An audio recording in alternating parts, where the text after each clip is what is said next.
Yan. Hanggang sa kung saan lang po siya magkaya. Okay, pwede ulit. Pwede pa.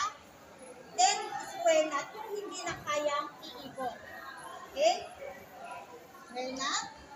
Right over left. Left over right.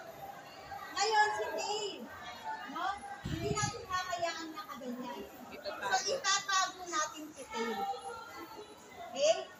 Lahat po ng mga nakalawit o lahat ng mga hindi malinis, itatago po natin yan.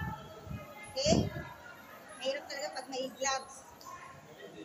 Kaya lang kailangan talaga naka-gloves ang first aider.